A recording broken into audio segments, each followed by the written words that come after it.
Broadcast for shooters, hunters, and gun enthusiasts. This is the Firearms Radio Network. The bandwidth for this episode of Gun Guy Radio is sponsored by Patriot Patch Company. PatriotPatch.co.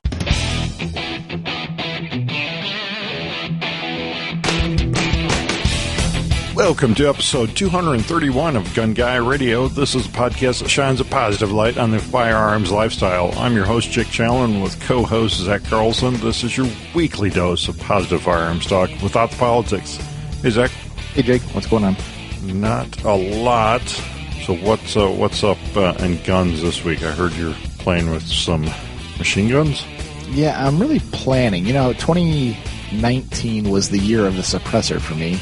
I think I got more suppressors in 2019 than I ever have before, and I'm a little suppressored out right now. I think I've got all my major bases covered, but I don't have a machine gun in the safe right now, and so I'm in the planning stages. I would like to get a couple of those this year, and I think I'm going to do I was going to do just a regular AR, like the heat gun we talked about before. I think we talked about that a few episodes ago. And it's funny because then right after that, Dead Air came out with a heat inspired gun with their suppressor on it. And I think it was with Noveski. Wasn't quite what I was looking for, but I think I'll do a A1 style like that. And then I think I'm going to do an AK-47. But what I'm going to start with, it's just kind of neat, is a 1022 machine gun. Cool. Yeah, so I got the guy, the same company that threaded my Beretta 21A. They do the conversion kit. I think they actually make it a full open bolt kit. So they change the bolt to be a protruded firing pin. So it just as soon as it falls down, it fires. And then I think they gut the trigger group and swap it around to make it let go of the bolt and let it go forward instead of firing from a closed bolt. So pretty interesting. That's in a traditional 1022 housing or receiver then? So they just change the journals. Yeah, and actually the cool thing about this is that I believe the bolt is registered as the machine gun. Oh, so cool. You can swap it into any other 1022 that you have. And that's why I thought it'd be awesome because I've already got, a handful of 1022s and I could just swap it around at will. And those little 1022 Charger pistols I built, as soon as the machine gun bolt goes in there, that supersedes any SBR rules. So then I could swap the SBA 3 brace off, put a real stock on it, and put a vertical foregrip on it. Oh, really? Oh. Yeah. So, and then once you take it out, you got to swap it back, obviously, but unless you have it as an SBR. But I think that would give me the most versatility. And I was looking at all that Federal Black Pack ammo that I bought 2 Black Fridays ago. So I've got like 4,000 rounds of ammo that I think I paid like 2 pennies a piece for or something like that. So I was like, man, just the amount that the conversion costs, I'll make up an ammo costs over the AK or the AR right away. So I thought it'd be kind of cool. I'm still playing with it. I want to go look. They recommend when I talk to the company about the conversion, they recommend using a takedown gun, because they get dirty really quick because, the sustained rate of fire there. And so the takedowns are a whole lot easier to just break apart and run a swab through the breech. Oh, sure. Versus a standard gun. But then I showed them the gun that I had, my little 4.5-inch gun. They're like, well, that's actually not that bad to clean, even if you had to clean it from the muzzle. But Innovative Arms, the company that I have the suppressed integral Scorpion from, they make an integral takedown as well. So I'm going to go look at it. Hopefully they have it at SHOT Show in a couple weeks, and I'm going to go take a look at it there and make sure it's able to be shot through it full auto. It should be because it's a stainless steel core, but you never know. I want to make sure. But that might be an ideal host. Cool. And I think if I have that and a little backpacker stock, I don't know how much better I can get. Yeah, so that's one of those things. And then one thing I'm going to probably try to do, maybe look and see if I can do a Charger takedown and see if the Charger barrel, because it's like a 10-inch overall integral. Okay. If that'll clear the handguard on that little Magpul stock. I got to look. If not, the only downside there is then if I take that machine gun bolt out, then that becomes an SBR because it's a 10-inch barrel on a stock. So I'm probably better off just staying with the 16-inch barrel integral and call it good. But little options to play around with, but I'm getting excited about that. So, we'll see how that goes. Yeah, it sounds really cool. I mean, for new listeners, how are you able to get your hands on machine gun parts? I live close to the border. You just go to the border and you talk to Juan, and he gets you whatever you need. Wait, you live close to the Canadian border? Oh, did I say Juan? I meant John. Sorry. Trade maple syrup for those, or it'd actually be under my buddy's SOT. He'd be the manufacturer and everything, and then I'm a responsible person on their license, so I would be able to check it out as an employee. Oh, so is this a machine gun loophole we're hearing? Yeah, if you want to go through this loophole, you go right ahead. It's basically a noose. Yeah. No, it sounds like a lot of fun, especially since you have a bazillion 1022 builds and parts. I'm sure you got like a whole cabinet of parts at this point. Well, that was the good news. Is I looked at my spare parts bin and I had an extra bolt and trigger group that were factory, so I can have those just ready for the conversion without having to buy an additional set. Cool. So what did you do? So yeah, shot shows coming up, and per normal. Actually, what did I do? Actually, end guns. I don't know. Actually, today I had a guy locally here say, "Hey, can you like teach me some pistol shooting?" He's like, "I bought a pistol, but I'm like not really any good at it." I'm like, "Well, I'm not really a teacher, but sure, we can go shoot." So that was cool. Get to go shoot with some local people, and at some point here. Wait, did he know who you were, or did he just randomly assume by your shifty-eyed look that you were a gun person? Maybe a little from column A, a little from column B. Okay. Hey, so that'll be the first time you pull the trigger in quite a while. Yeah. Hey, I have taken quite a few varmint lives here. I saw a red fox run by the studio window here the other day. I'm like, ooh. But he was fast. He was huge. He was like big as a coyote. Are foxes controlled for your area? They're considered varmints, so yeah, you can take them anytime. No, see, you don't need a hunting license or anything for it? Well, especially not if it's on my own land. So, and then if it's like on neighbor property, you need like quote unquote written permission from your neighbors and stuff. But I've got really great neighbors, and like there's all kinds of guys that run up and down my road coyote hunting anyways. So it's like it's the norm. Talking to people too is like, oh yeah, just shoot them all the time. And what's the problem with the foxes? Do they eat animals that you want to keep around or something? You've never heard the expression "fox in the hen house," Zach? Oh, okay. Yeah, I have heard that. But you said it was a red fox. I don't know if there's some special thing with a red fox versus a standard fox. They're really pretty. I mean, I so let's kill it. I mean, it'd be a cool pelt, I have thought about, trying to do some skins and stuff, but I don't know. I have no reason to shoot one right now, but, if it started eating my chickens or cats or something, actually, I could eat a few of the cats. That'd be okay. I didn't even know you had chickens. You should just tie a chicken's foot to the ground, tie it to a rope, and then call all the coyotes in with it. Yeah, it'd be like the scene from Jurassic Park with the goat. Yeah, there you go. Perfect. Yeah, we've got. Right, now that we have that settled, we've got like 13 chickens here. I'm overrun with chickens and cats. Anyway, so yeah, shot shows coming up here. I guess we're going to record one more episode before shot, right? Maybe correct. We'll talk. And I think we'll probably do.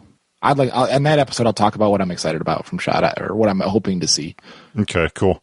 Well, Patriot Patch Company helps make this episode possible. Patriot Patch, actually, some of the patches, sought after patches at shot are made by Patriot Patch Co.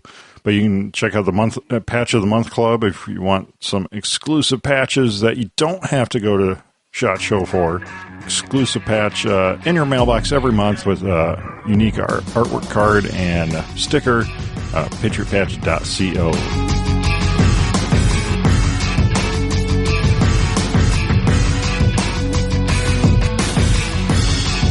So main topic this week, we're doing a little bit of a listener email show, talking about what people have emailed us about. So we'll just get right into it. If you want to send us an email, you can send it to, what's our email? gunguyradio@gmail.com. Yeah, they all come to you, so whatever you get them at, I don't know. I forward them to you. Yeah.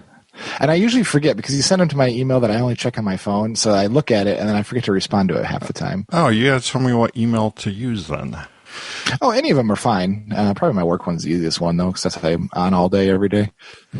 So, but anyways, yeah. The first one comes from Ryan. He says, "Hey, my name is Ryan. I am new to the podcast/show. Love the few shows I've listened to so far. I went through the history looking for a show on 1911s. Have you done this before? I couldn't find one. If you have, went back as early as the 2013 shows." Oof, 2013 shows, sorry. "It is by far my favorite platform. If you haven't done a show on this, I know a lot of us would love to hear more about this iconic masterpiece of gun history. The history behind it, the evolution, the various differences between current models, differences between a $500 Rock Island or a $5,000 Wilson Combat or Nighthawk, etc. Thanks for listening. You have a new subscriber." Cool. Thanks for subscribing, tuning in. It's exciting to if you're a new listener, we started this years ago and we went on like a 2-year hiatus. So we've been back now for, I don't know, about a year, I guess. We started a year. Your pre-move show? Yeah, the pre-move restarted a little over a year ago. So, or maybe about a year. Anyways, so yeah, it's cool hearing from you guys. And 1911s, that's something I don't think either of us have really gotten into. Have you got into 1911s very much? It depends what you define as gotten into. I've owned a couple of them. I usually get them in trade for some reason. Like I took a Taurus 1911 in trade once, and I never owned one. It was 45, and it was okay. I mean, it wasn't bad. And then I owned a SIG TAC Ops, I think, whatever their version of a 1911, the 45, and it was fine. And then the last one I had was a $500 Rock Island, but it wasn't. It was the 9mm, and I do like it in 9mm. It seems kind of like a waste, Everybody's like, "Well, why would you do the same package?" But it was still single stack. It was comfortable. It was easy shooting, light, or not light, but light recoil. Everything was fine about it. But it's just like, for me, it's a gun that doesn't fit anywhere in my lineup. Like, it doesn't do anything for me that other guns don't do better for me. But I mean, I like that. It's an iconic gun. I haven't owned one. I've shot, several different ones.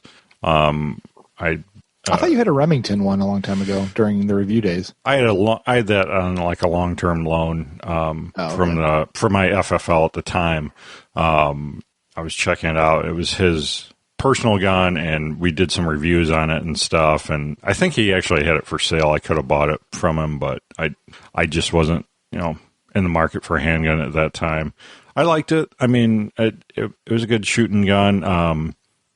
There's quite the spectrum on 1911s. If you get into a bare bones GI, one that was built I don't know, 1980s or older, I mean, it's a real kind of a clunker compared to even the $500 Rock Islands. I mean, they're kind of sloppy and everything, and especially some of the older ones that actually saw duty. I mean, they're kind of a rattle can.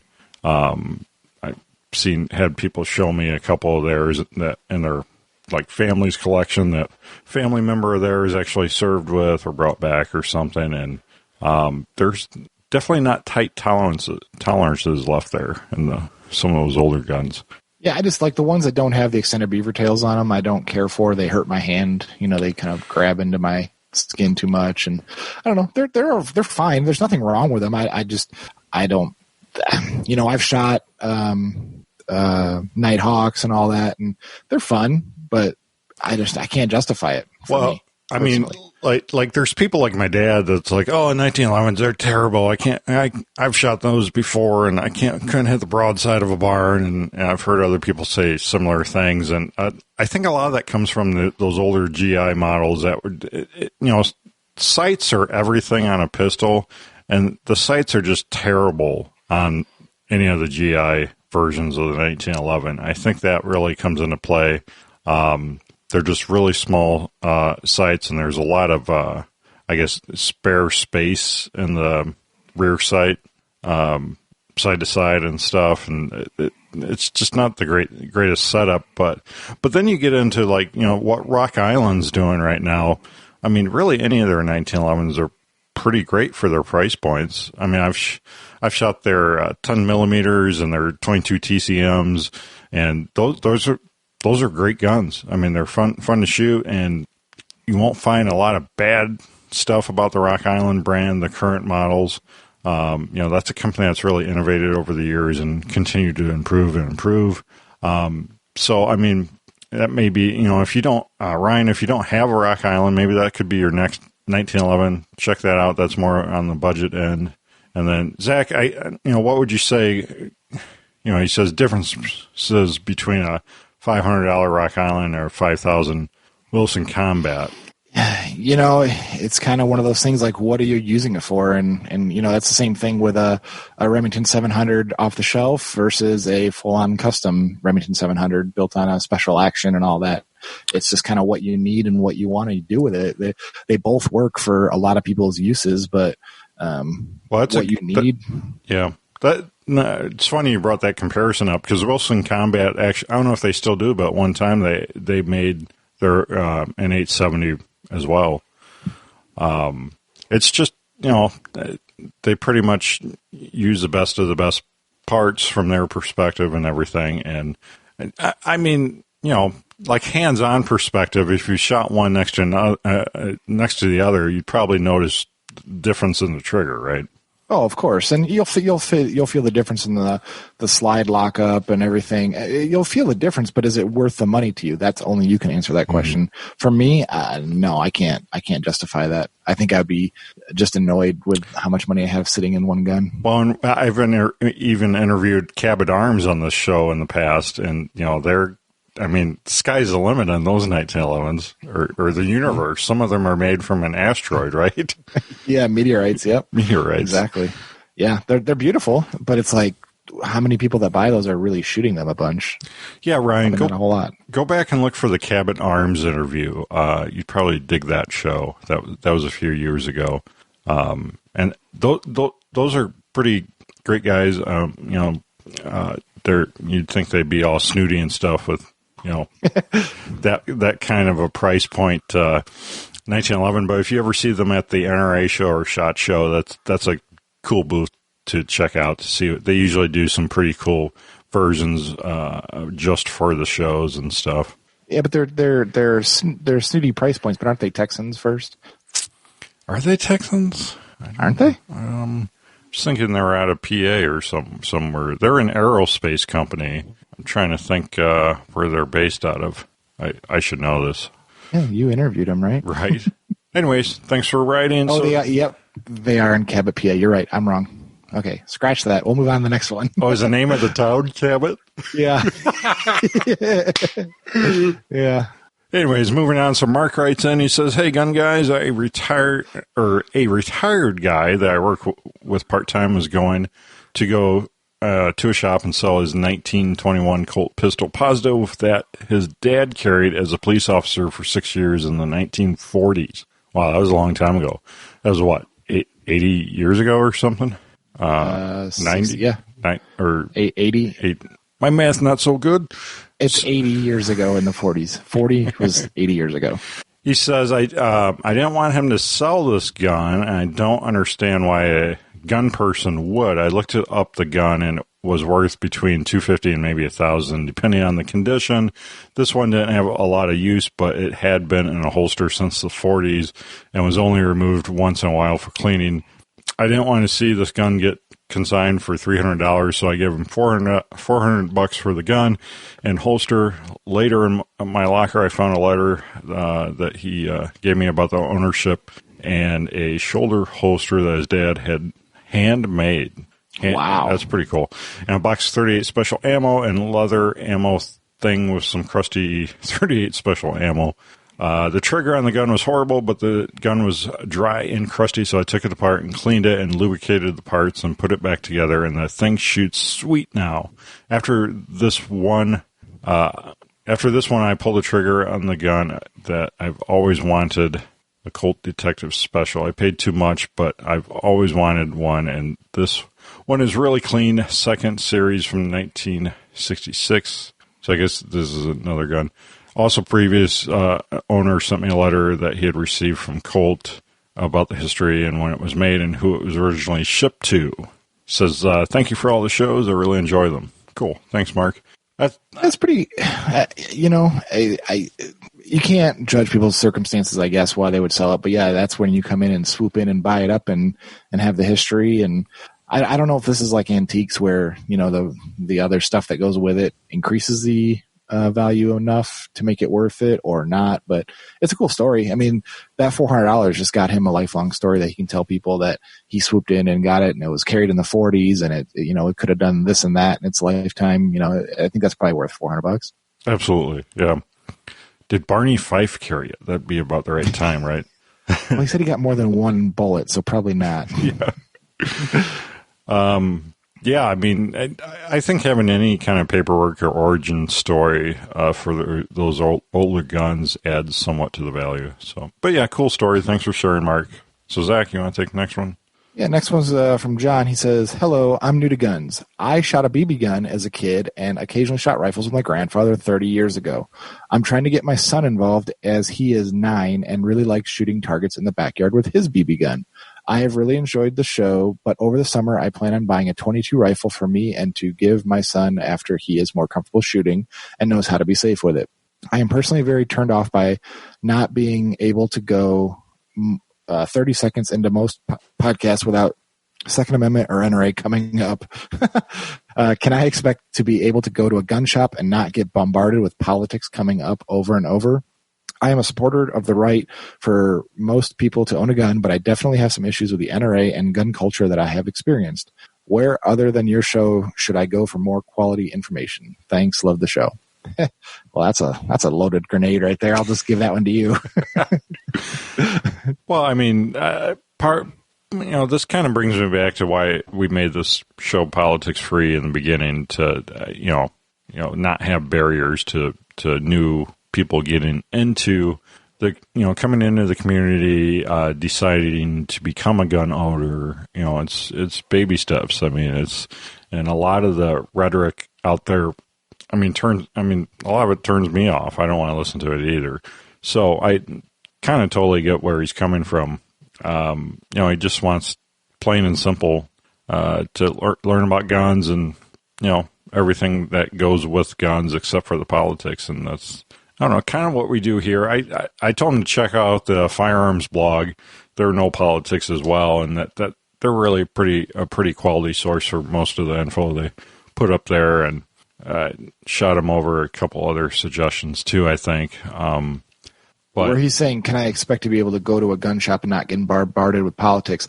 I think that you just got to either look at like Yelp reviews or Google reviews on that gun store before you go there. Because I think a lot of the older gun shops where it's like, there's shops that I've been in where it's like, I don't think they expect to do any business. Like it's like an old, dank, musty place, and you walk in and there's like 5 old guys talking around the table kind of thing, and they like look at you with disdain about even trying to come in and do actual commerce. It's like those are the shops that are probably going to be political. Like there was one here in Spokane that was really known for that, and I don't think they lasted very long. I think you got to get more of a professional shop, maybe a newer, kind of more hip shop. I guess they're less political. I think depending on where you're at, I guess. But I think you just feel them out first. Well, I told him. He's looking to get a .22 rifle. I said, I think I responded, most people will gravitate towards a Ruger 1022 for that. And, really for buying something like that, any of the big box stores, you can pick that up on a sale. And you're not going to get any of that at the bigger box stores, even the bigger gun box stores. You're probably not going to get any kind of, conversation about join the NRA and, Trump this, Trump that, and stuff like that. Just don't go to Dick's. Well, I saw some guys going to Dick's this last week because they had Ruger 1022s for $150. Oh, wow, that's pretty cheap. Yeah. I mean, they haven't been that cheap since we were in high school, right? Yeah, I think I remember buying one when I got out here, but 10 years ago it was like $170, and I thought that was ridiculously cheap. Yeah. Okay, well, yeah, I think if you go to just look some Google and Yelp reviews on stores before you go to them, like a local shops. I think that'll help give you a feel so you're not shocked when you get there. Yeah, and welcome to the community, John. Sorry that you got turned off by some people, but hang around and try out some different podcasts, and that's a great thing about podcasts. You can listen to a couple intros of shows and kind of get a feel for what they're about and move on to the next one if you don't like it, you know. So Monty writes, I'm glad you got this one. why don't you talk about guns? You haven't pulled the trigger in a year. You're in South Dakota. I pull the trigger about daily. What are you doing? And he says, P.S. Hate Xbox and all video games that ruined a generation. To be fair, I think this one came in right after our Call of Duty episode. Yeah. He just didn't randomly say he hates Xbox. I think it was prompted by us doing an episode with Xbox as a primary focus. Yeah, correct. Yeah. Well, I mean, yeah, Jake, why haven't you pulled the trigger in a year? I've pulled the trigger. Okay, I'm going to get a whiteboard behind me and start making marks on it every time I pull a trigger to prove you people wrong. You just need a board that you staple all the possums to that you kill. Let them dry out.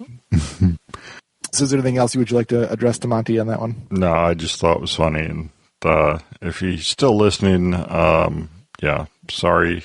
Monty, show us on the dial where the Xbox hurt you. Bradley writes, I was scrolling through my podcast and noticed that there was a new Gun Guy radio episodes.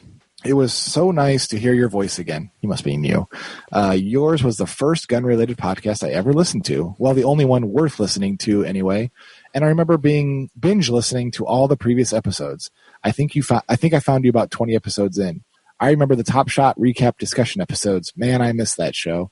That's funny. We were just talking about Top Shot the other day. Anyway, welcome back, and thanks for putting out some new content.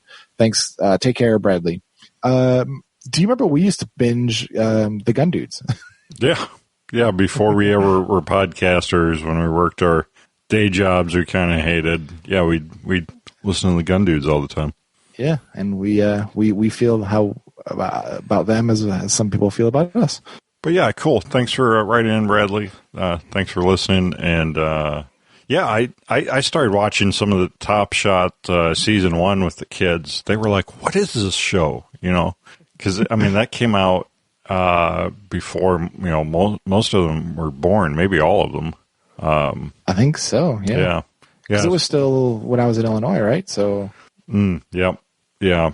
So those are.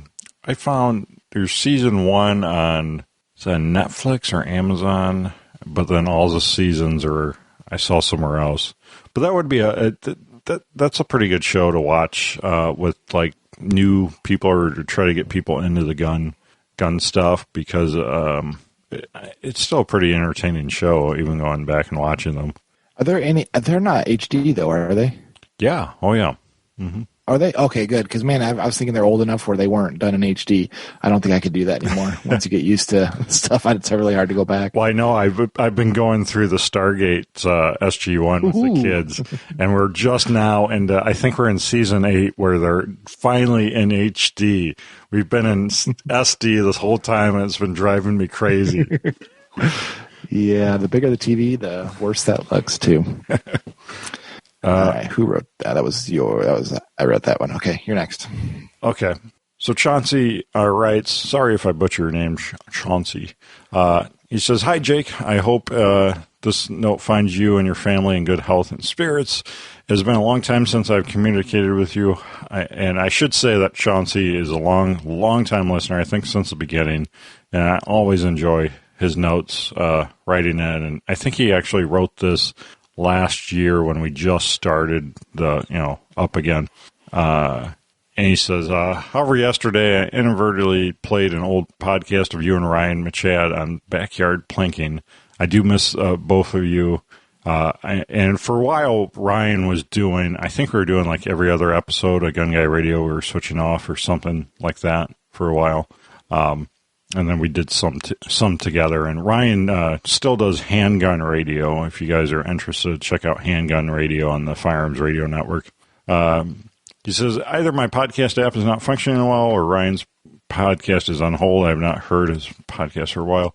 Listening to both of you, I brought back many fond memories of Gun Guy Radio and my own experiences with plinking. Gun Guy Radio was and still is one of the best podcasts on guns. I do listen to and enjoy gun and gear reviews since it does have the Gun Guy Radio flavor, but is not the same. I just wish that anti-gun folks could hear the passion and the responsible nature of yourself and Ryan and realize that you guys are the rule and you guys are the rule in the gun community and not the exception. I miss you on your network, but change happens and others are stepping up to sustain a good thing. He says, I'm well for a 78-year-old, enjoying the grandkids and still shooting and running on the beach. And he says, I wish you the very best and hope that someday you will make a guest appearance on Gun and Gear Review and so that your old friends can catch up with your latest adventures. So, yeah, cool. So he says, aloha, Chauncey, and he's from Hawaii. But that's 78-year-old old and still running on the beach. I'm impressed. Right? I just looked while you were talking there. The handgun radio is still running. So, I mean, I see episodes consistently, and he just posted one just like the other day. So, Ryan still must be doing that pretty consistently. Yeah, absolutely. And that's a good show. The other guy that was looking for, I think it was John, looking for non-political talk. I think Handgun Radio is a good choice for that, too. They don't really get into politics or rhetoric on that show. Perfect. Robert writes, by the way, I'm subscribed pretty much to keep Gun Guy Radio and This Week in Guns on the air. Keep it up. I look forward to every episode. I'm very happy for you having moved to a free state. If I can make a request, can you make sure the entire outro music plays every time an episode ends? I sometimes just listen to the last 3 minutes of an episode. Wow. All right. I find the song very uplifting. Is it possible to get an MP3 of it? So cool. Well, I have been cutting it short here editing, but I think I'll stop doing that and let it run the full length each time because I enjoy it too, and I kind of don't like cutting it short. I actually don't have the original version of it either. It's funny. To edit the shows now, I open up an old Gun Guy Radio raw file and I pull the sound bumpers off of it, copy and paste, because I can't find any of my original bumper files. So it's kind of pathetic. But well, that's what happens when you have stuff running for years. So Mike writes, hello, Patriot Patch. I recently started listening to the podcast and find the Firearms Radio Network to be my favorite. Since you support them, I've signed up for the Patch of the Month Club to support you folks. Thanks for helping protect our 2A rights. Well, thank you, Mike, for subscribing to the Patch of the Month Club. This one was actually sent to Patriot Patch, but I think that was pretty cool how the two things meld there. All right. Have we read iTunes reviews lately? I don't know if I want to.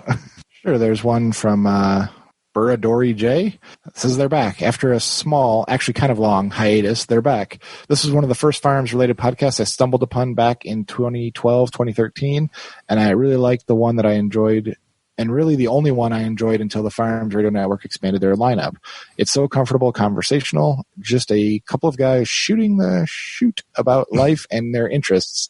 Make sure to go back and listen to the older episodes as well. Oof, I can't recommend the older episodes. I don't know.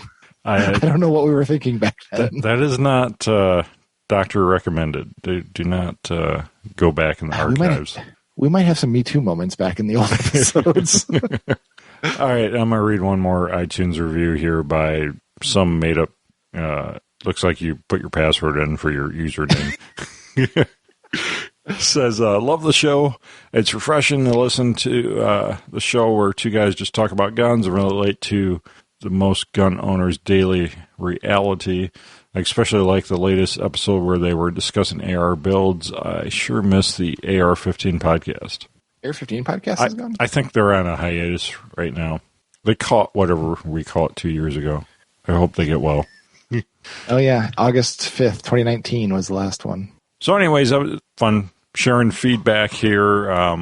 You can send your feedback to gunguyradio@gmail.com and send in any topic suggestions. And at some point, I will buy some 1911 handguns and we'll, talk about 1911s here, but so I will keep that in mind, and so feel free to shoot in any other suggestions.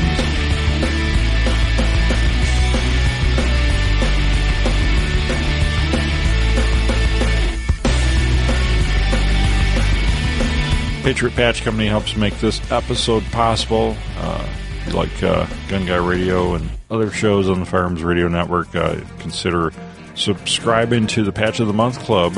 And no problemo. The January. Have we talked about the January Patch of the Month? I don't know. I think we did last week, but yeah, it's a big tank APC type thing with a snowplow on it. That's pretty cool. So check it out, patriotpatch.co. That patch is actually still available. If you sign up now, you'll get the January 2020 Patch of the Month, patriotpatch.co. Also, over 100 other designs. Check out all the patches over there. Patch hats, patch walls, gun cleaning mats, lots of cool stuff. And if you need logo or website design, check out Ryan Cross over at Hunter Design. Ryan does all the awesome patch design at patriotpatch.co, but he can also help you out with your designs for your business or hobby or blog or whatever. Head on over to hunterofdesign.com. And Zach, where can people connect with you online? The YouTube channel is always great to look at, and the RangeHot Articles is always the best place to read my long-term writing. You should say the name of your YouTube channel. Zack Carlson Writer. There's a link in the show notes, but yeah, it's Zack Carlson Writer. ZACK. Come on, people don't use links. They Google everything. Oh, okay. Google Zack Carlson Writer and you'll find it. Very cool. So that about wraps us up. Don't forget to check out all the other awesome shows here on the Firearms Radio Network. Thank you, Zach. Thank you. And we'll see you next week.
This has been a production of the Firearms Radio Network. You can find more information at firearmsradio.tv.